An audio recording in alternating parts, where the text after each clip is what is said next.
Сәлеметсіңдер ме балалар, көңіл күйлерің қалай? Бүгін қоршаған ортамен танысу оқу қызметі, қазақ халқының қол өнері. Алдымен сәлемдесіп, шаттық шеңберін бірге айтып алайық. Қуан шаттан алақай, қуанатын күн келді. Қайырлы күн, қайырлы таң, күліп шықты күн бүгін. Балалар, біз бүгін қазақ халқының қол өнерімен танысатын боламыз. Түрлі ою-өрнектерді, киіз үй жабдықтарын, сонымен қоса тұрмыстық заттармен танысатын боламыз.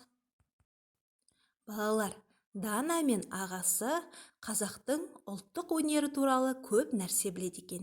Ендеше сол видеоны бірге қарап түсініп алайық. Дана, не істеп отырсың? Қағаздан ою қиып отырмын. Қараш, әдемі болды ма? Иә, әдемі екен. Сен білесің бе, оюлардың түрлерін қолөнер мұражайынан көруге болады. Онда қолөнер мұражайына барсақ қалай болады? Дана, жүр, барсақ барайық. Онда сен ою-өрнектің көптеген түрін көресің. Алақай, Алан, бүгінгі күніміз қызық өтетін болды. Саған көп рахмет. Дана, мына ою-өрнектерге қарашы. Қандай әдемі? Киізге оюды басып жасайды. Ер-тұрманды құрал-саймандармен жасайды. Оларға оюды бастырып тігеді. Ағаштан жиһаз, киім-ілгіштерді жасап қолданған. Білесің бе? Ағаштан көп заттарды жасайды екен ғой? Қарашы, ыдыс-аяққа да оюларды салады екен. Төсеніштерге де оюды тігеді екен. Қандай әдемі, көздің жауын алады. Мына ұлттық киімдерді оюдан бөлек асыл тастармен де әшекейлейді екен. Иә, бұл заттардың бәрі біздің қолөнеріміз. Сенің қызыққаның дұрыс екен. Бұл мұражайдан көп мәлімет білдім. Қазақ халқы өз қолөнеріне жүн, былғары, ағаш, бағалы металдар, асыл тастарды пайдаланған екен. Иә, осылардан үйге керекті мүліктер, жиһаз, киім-ілгіш, ыдыс-аяқ, төсеніштерді жасаған.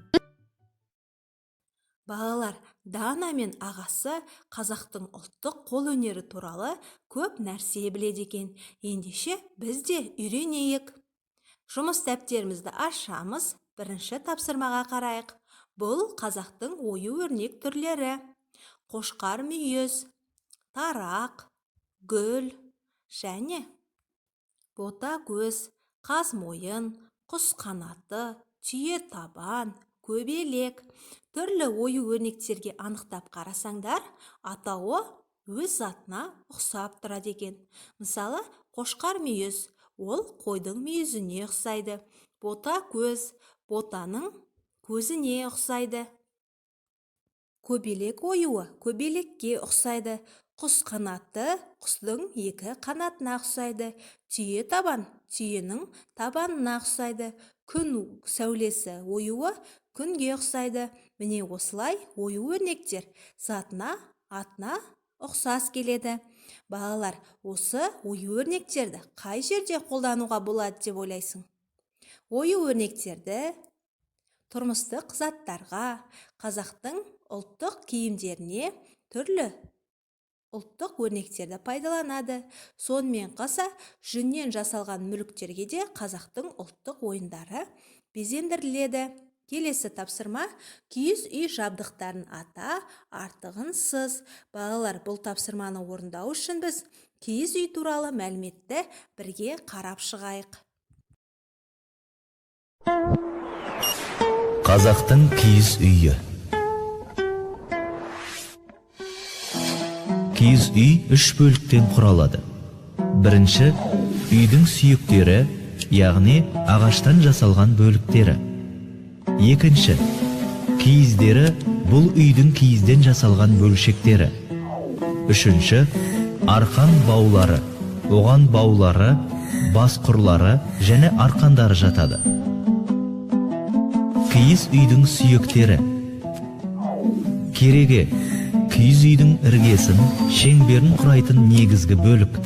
Үйдің берік, кең болуы керегеге байланысты. Керегені құрайтын ағаштарды желі деп атайды. Оның ұзыны ері, ал қысқасын сағанақ, балашық деп атайды. Желілерді тесіп, оны түйенің мойын терісімен, өгіздің бас терісінің сірісімен көктейді. Керегенің басы мен аяғы сәл шалқайтыла, ал ортасы дөңестеу болып жасалады. Дайын керегені қанат деп атайды. Керегелер бір-біріне таңғыш құр арқылы жалғасады. Керегелер сонымен қатар бас арқан арқылы өзінің беріктігін сақтап тұрады. Ол керегенің бас жағынан тартылады. Сәндік үшін және керегенің басы туырлықты қажамас үшін бас арқанның тұсынан басқыр жүргізіледі. Есік. Киіз үйдің екі есігі болады. Ішкі есік сықырлауық ағаштан жасалады. Киіз есік. Ол киізден жасалады және сыртқы есіктің сыртынан жабылады. Киіз есік ашық кезде шиыршықталып, маңдайшаға жинақталып қойылады. Ағаш есіктің бөлшектері: маңдайша, екі босаға, табалдырық, екі жарма есік. Сықырлауықты жапқанда маңдайшада бекітілген айналмалы ағаш тиекті бақалақ деп атайды. Уық. Кереге мен шаңырақты қосатын бөлік. Уық алақаны, иіні, қары және қаламы деген атаулардан тұрады. Үйдің көлеміне сай 60-160-тай уық болады. Шаңырақ. Киіз үйдің жоғарғы бас бөлігі. Ол тоғын, күлдіреуіш, кепілдік деген бөліктерден тұрады. Балалар, видеоны қарап алсақ, киіз үй жабдықтарын сен білесің. Киіз үй жабдықтарын ата, артығын сыз.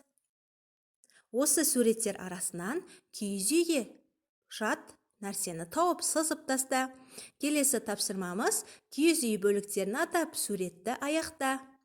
Мына киіз үйді түрлі ұлттық ою-өрнектермен безендіріп, суретті аяқта және де маған суретке түсіріп жібер. Қазақ халқы ою-өрнектерде тек қою, ашық, анық түстерді қолданады.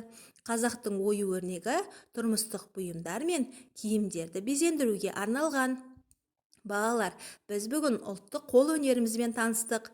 Тапсырмаларды орындап, кері байланыс жаса. Бүгінгі оқу қызметіміз аяқталды. Ертеңге дейін сау болыңдар.